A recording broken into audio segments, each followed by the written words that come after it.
I'm curious because there's not a lot of people that are involved in politics that are as committed to their spiritual journey as you are. How does that work for you? Like, I mean, yeah, how do you go into those situations when you're meeting with people? I mean, I'm not asking like, do you say, oh, I'm Buddhist, but do you share some of your values? Do you find opportunities and have you noticed the impact with the people that you engage with?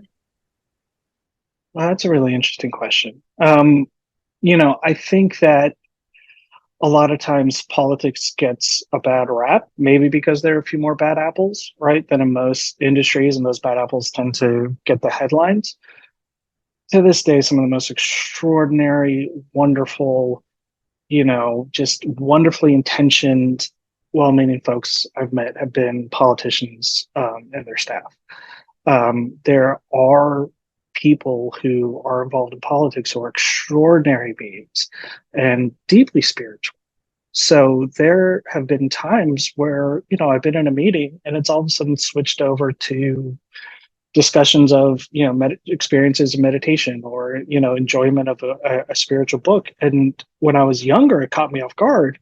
But when I was older, I came to appreciate how a lot of folks were there for the same reasons that I was, where we viewed it as public service, and that the corrupt part of politics was that compromise part, right? Where, you are giving up something that's important to you to get at something deeper, hopefully, to try and move that along. Um, and not simply to enrich yourself or, to enrich other people. Most of the people in home politics are still quite poor. So if their hope was to enrich themselves, they've definitely failed.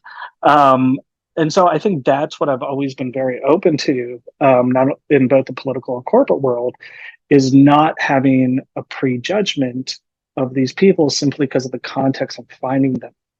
And it's really amazing what you can pull out of people when you're open to the fact that there's going to be depth that you can't even imagine in them if you kind of hang in there and give it the space to be able to come out. It's really amazing. I really appreciate hearing that perspective because, you're right. You didn't say this, but this is what I heard is like the media, where we learn about what's going on in politics tends to highlight the bad apples. And it's with any industry, that the media, it's for some reason seems more profitable to share bad news than good news, right? And there, are so many more people doing good out there than bad, but it's just not as exciting to hear about them yet. And at least one of the things I'm working on is that eventually we will highlight more of these good behaviors, because people in politics are typically considered authority figures, and to hear about like they're meditating, they're reading, books on spirituality, that's really inspiring to hear. I appreciate that a lot, David. You Yeah. give me hope.